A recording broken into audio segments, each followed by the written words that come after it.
Please. Thank you. 김앤장법률사무소의 As our last presenter for this Deep Insight session, we have Kim Hae-sung, a senior attorney of 김앤장. She'll be talking about the legal issues related to ESG management. Please welcome her up to the stage with a big round of applause.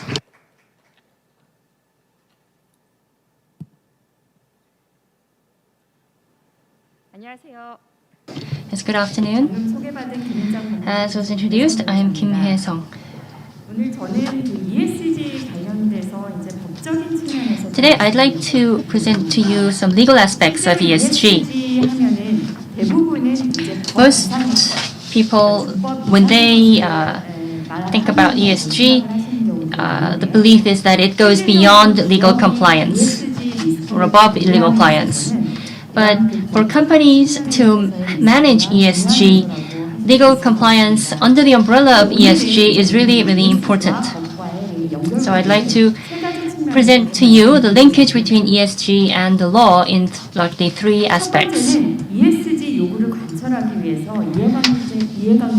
First of all, many of the stakeholders are seeking legal measures to get their ESG message across.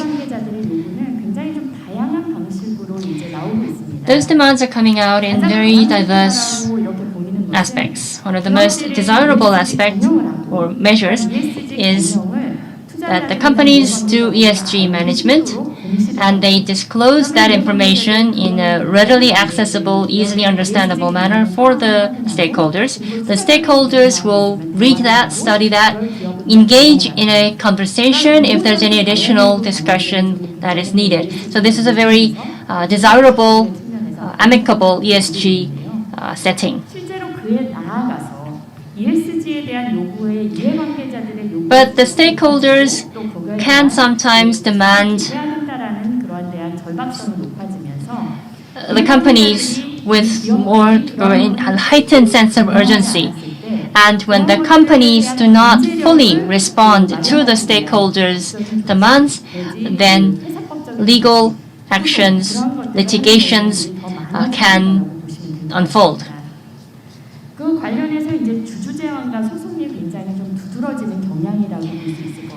And so we have many voter suggestions and litigations taking place. This shows the proxy season preview and shareholder voting trends in 2020 in the United States. So in 2020, climate change related issues were leading discussions in ESG. So stakeholders were asking companies to disclose climate related issues and also asking for publishing their sustainability report. The shareholders or stakeholders also asked that the board of directors be made up or directors be named who can handle the climate change issues. So there were 75 cases suggested by the shareholders. 24 cases were voted on and 4 were adopted.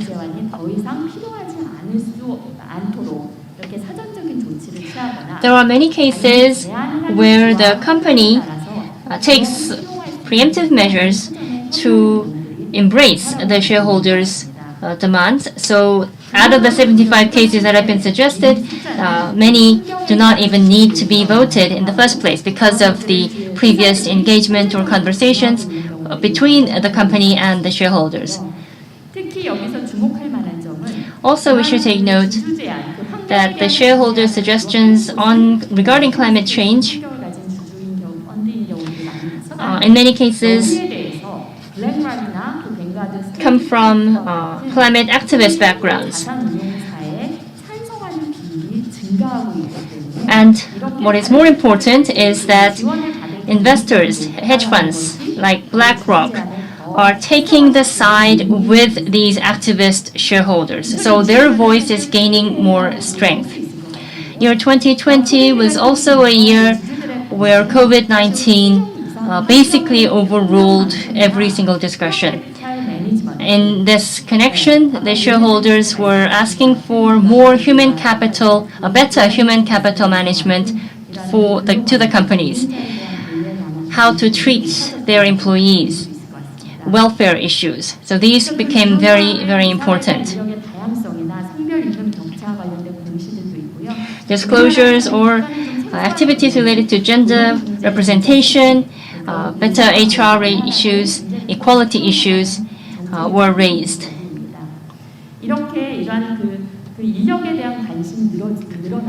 So with more interest on human capital management, again, was raised at the shareholders, suggested by the shareholders, and have been voted. So as you can see, shareholders are becoming very active. They're becoming more interested in how the company's ESG capabilities or competencies are. And this is going to be an area where the Korean companies need to be more prepared for. And we see at 김앤장 that many of our clients are actually studying more about this issue because of these changing trends. I'd also like to bring your attention to the actual litigation issues. So lawsuits being filed against companies is actually on the rise, especially in the advanced markets. I'd like to introduce two cases, one each from environment and the social issues. In the environment side, I'm sure you have heard of the Netherlands petrochemical company Shell. Shareholders have raised the issue against Shell for duty of care, for violating their duty of care. Environmental groups and 17,000 individuals have filed a lawsuit against Shell for not protecting the environment and violating the ECHR Article 2 and also Article 8 regarding personal personal livelihood zones. Shell, of course, argued against the litigation, saying that their activities or the litigation itself has no legal background, that Shell did not abide by the level of CO2 emissions. However, the courts in the Netherlands sided with the activists and the individual shareholders that Shell did actually violate the duty of care for violating on the rights of the individuals, and also environmental issues are often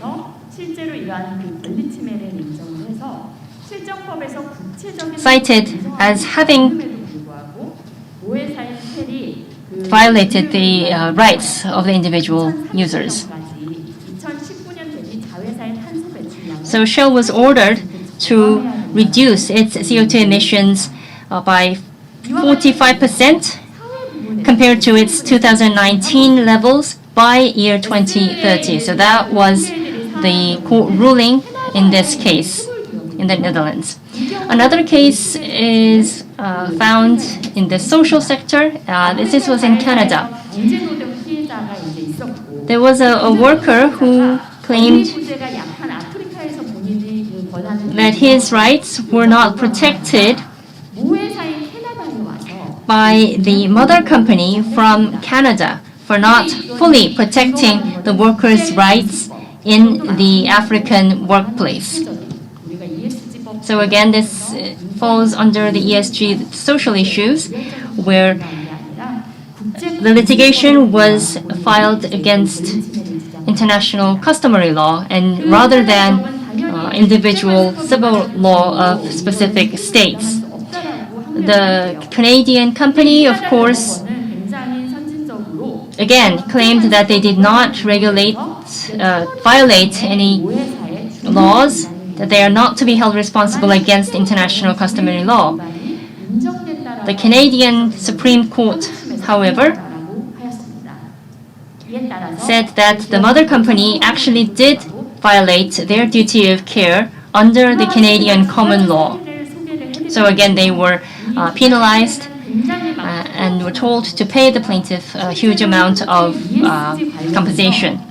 So these two cases I present to you to show you that there are clear patterns of rising litigations under the ESG elements. We are seeing an increased number of lawsuits, and ESG violations take place not only in the developed countries, but also, actually more so, in the developing countries. And the victims often take the case to the mother companies or the international multinational companies for violating their duty of care clauses. Not only the companies, but also the directors themselves are being held liable for ESG-related issues. There's a very sensational case that came out in 2019 in the Delaware courts with Marchand versus Barnhill. This is related to an ice cream manufacturer, Bluebell.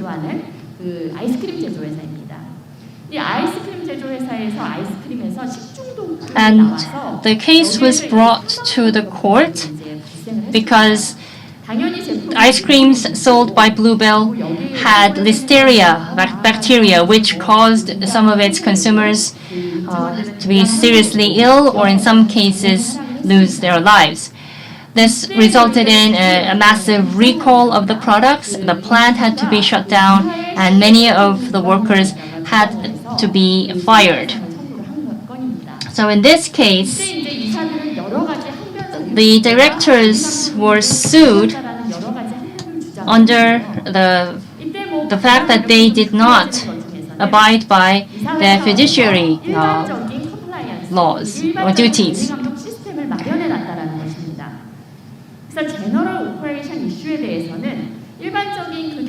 The directors said that this was an operational issue and that there were regular reports made to the management regarding the activities, and that this was, discussed and dealt with at the board of directors on a daily or a regular basis. So their claims were accepted at the lower courts.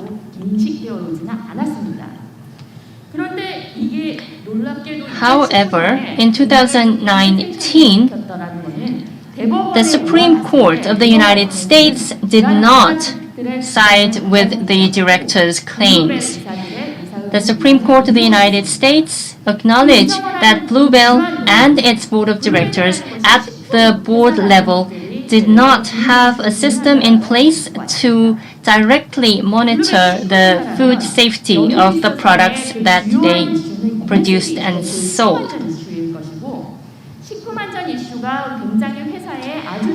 Food safety is definitely an important ESG issue at the company Bluebell, but the Supreme Court saw that Bluebell did not have adequate monitoring system or monitoring measures.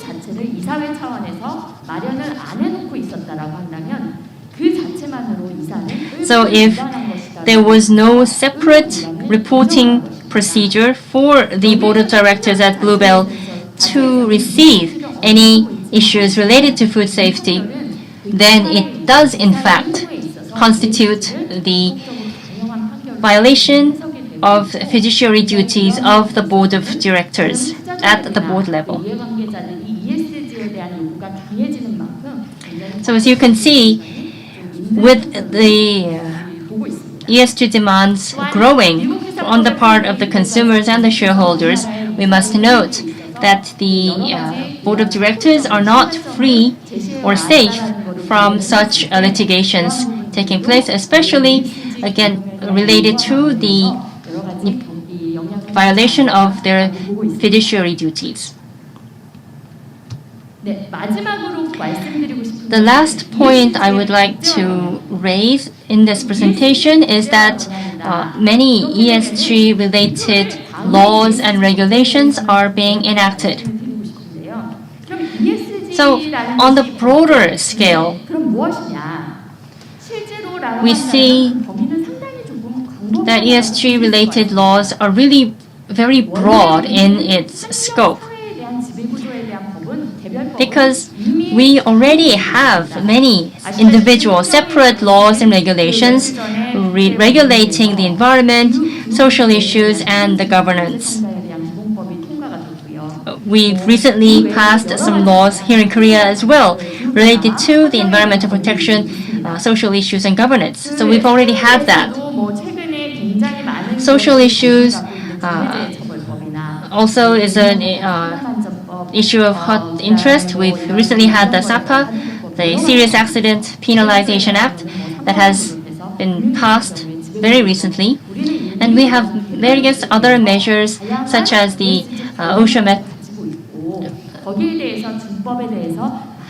that regulate issues concerning the environment, the society, and the government.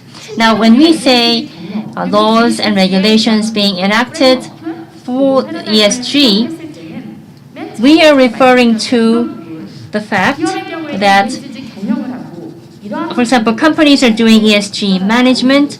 They are asked to disclose those information to the shareholders. The shareholders will engage the companies based on the information that has been disclosed. So there's this circular movement, or this flow of information that needs to be presented.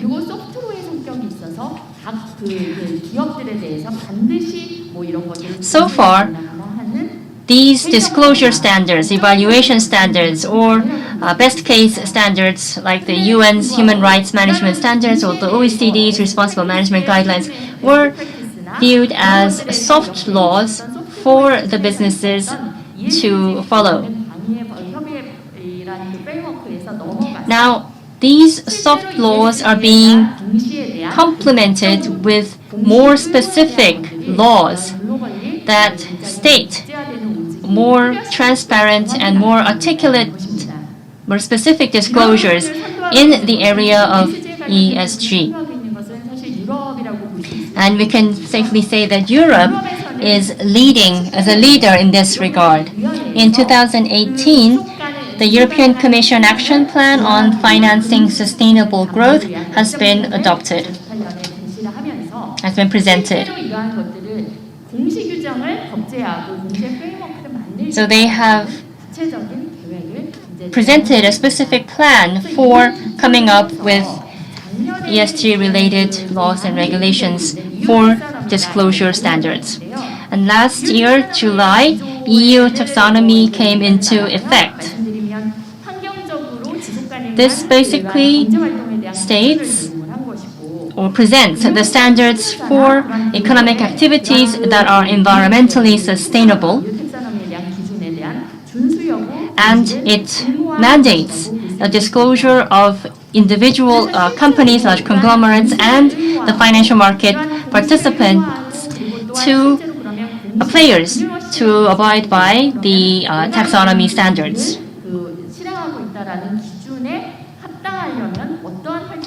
So what kind of activities need to take place has been presented, providing more predictable, comparable standards to be used. So going beyond the environmental taxonomy, EU is also going forward with the non-social aspects as well. So there's this clear movement towards demanding or presenting more disclosure directives. The same is happening here in Korea as well. Many large KOSPI companies are mandated to produce their governance report. In a similar note,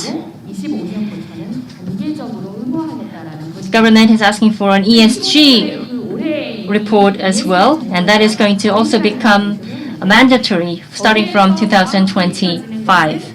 So here we see a clear message that ESG disclosure standards will be implemented coming from or based on the global ESG disclosure standards. Board of Directors leadership is going to be emphasized in this regard. ESG 법제화의 또 다른 큰 중요한 한 축은 Another important axis of the ESG regulation is the mandatory implementation of ESG due diligence. So this basically means that the companies must conduct due diligence and present a system that could minimize or deal with the risk associated with ESG. It was first introduced in the United States back in year 2008. There was a dispute in Congo, Republic of Congo, and the due diligence on human rights violation was ordered at that time. So that was the first instance of the ESG due diligence. And in 2012, in California, another addition to the due diligence was added for the supply chain. So ESG due diligence discussions is very active in the European countries, starting with UK in 2015, France in 2017, Netherlands in 2019, and this year Germany has adopted a law that mandates ESG due diligence for the companies. So if you are a company of a certain size, you must conduct ESG-related due diligence. If the system is not in place, the company will be penalized. So the law specifically stipulates how they're going to make the due diligence mandatory and how they're going to penalize the companies that do not comply. So you can say that at the EU level, the EU due diligence is already being very seriously dealt with by the companies in Europe. So I believe they plan to come up with ways to implement the due diligence by the end of this year. This particular law is important because it not only impacts the European companies themselves, but also partners outside of Europe who work with European companies. In order to be exempt from such due diligence, a partner company overseas must prove that they have a due care system in place and that they have conducted some kind of a due diligence on a separate note that qualifies them to work with European partners and therefore is exempt from the EU's due diligence mandate.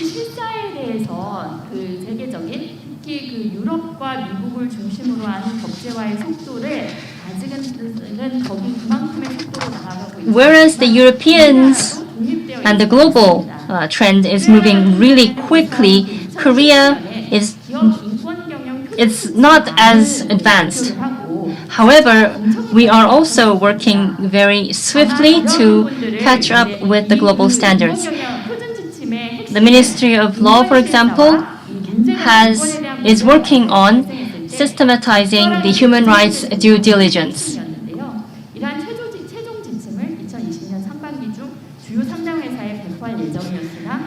The human rights management standards guideline will be sent out to the businesses. It was supposed to be handed out in the early half of this year, but it didn't happen yet. So we're waiting for that to happen.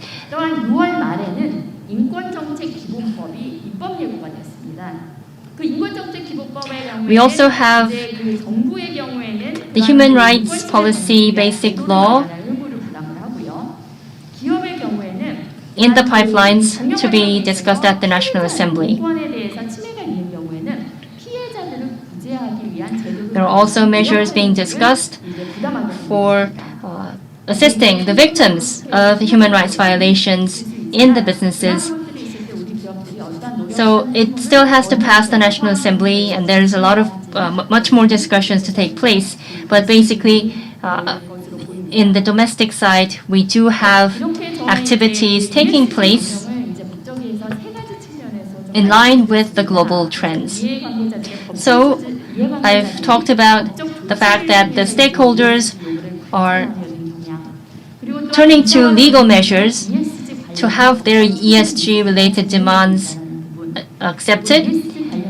I've talked about how not just the company, the management, but also the board of directors are being held accountable for the ESG-related risks. So that's a growing risk for the board of directors. And also globally and also domestically, we are seeing increased trends of adopting laws and regulations for ESG. I'd like to finish by introducing a survey that was conducted in the United States.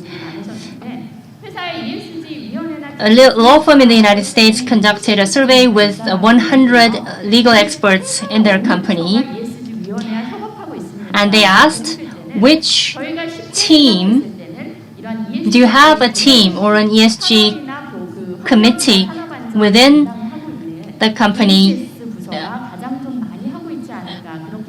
And 76% of them said, yes, we have an ESG committee.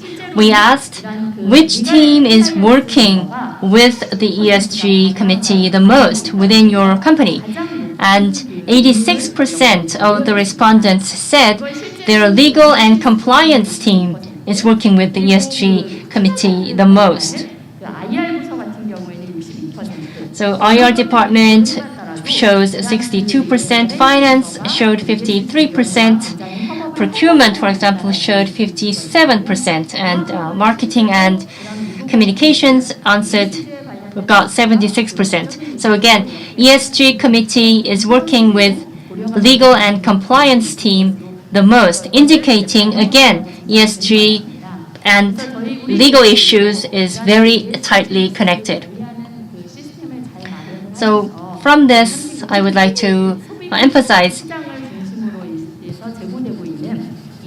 that Korean companies must also pay more attention to the legal aspects of responding to ESG issues around the world, especially when working with more advanced markets. Thank you very much for your presentation.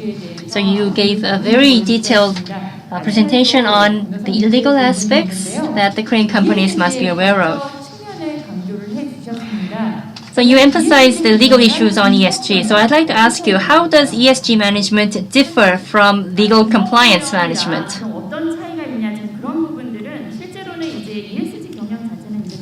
The ESG management itself, I would say, is an umbrella higher concept compared to the compliance management or legal compliance management.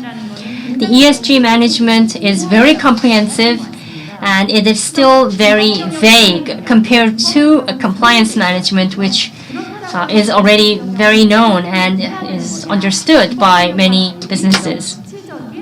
So ESG management is perceived as being very ambiguous still, without sufficient specific guidelines. I'd like to emphasize that ESG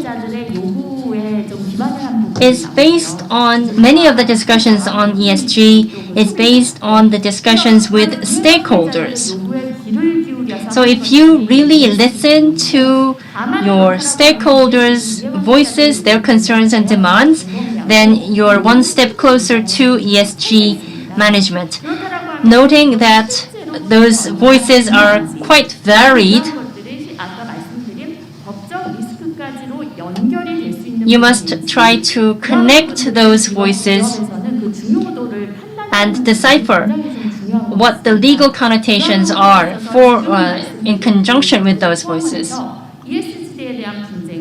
So any ESG disputes, laws being enacted. So there are multiple standards at this point, very complex criteria.